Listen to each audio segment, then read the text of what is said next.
So why is the real estate market going crazy? Why are there 19 offers on one house when 2 years ago there was no offers on one house? It's perplexing, right? So what is my personal opinion? How did this happen? And I'm going to give you my personal opinion. What has happened really in the real estate market, and this is certainly national, not just local to the South Bay where we're located. But what we have seen is when the pandemic came, the way people thought of their home has changed. They're using them for a workplace, a school zone, dual offices, or they're working from home and no longer commuting to work. Everything has been rethought how you use your home. You're putting a home gym in there. And so as people were forced to think about how they're going to spend the rest of their lives in this box, is the box good enough? And I think that forced people to rethink where they're living and therefore consider making a move. The other thing that has happened is interest rates have remained low, if not even dropped over the course of that time, making affordability very high. That combination has created a combustion of activity amongst buyers.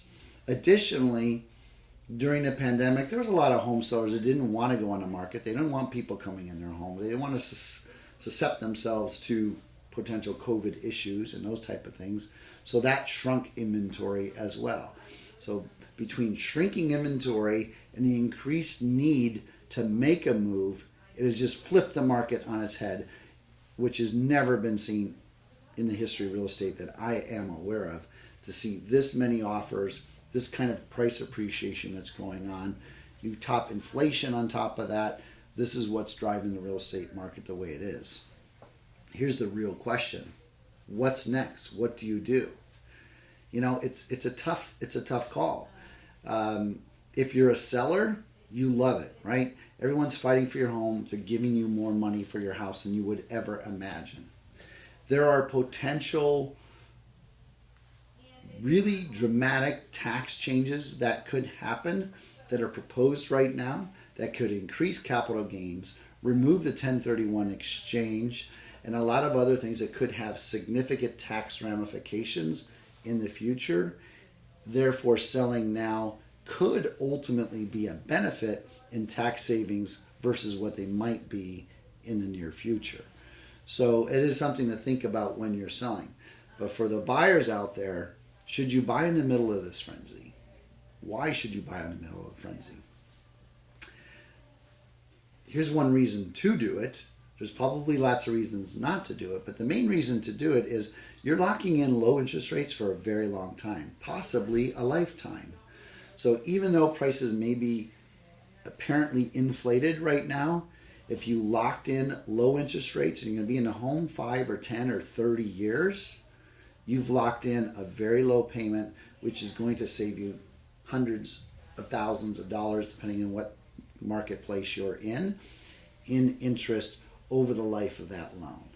So the other question, of course, is, well, wouldn't it make sense to buy with low interest rates when they don't have the frenzy and there's not multiple offers?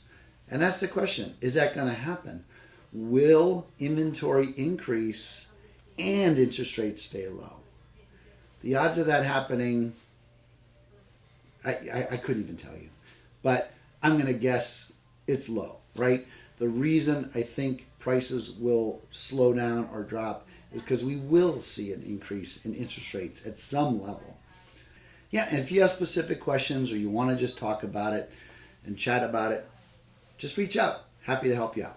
So some few things to think about, whether you're a seller or a buyer, and what's going on in this crazy market right now. I hope that's helpful for you.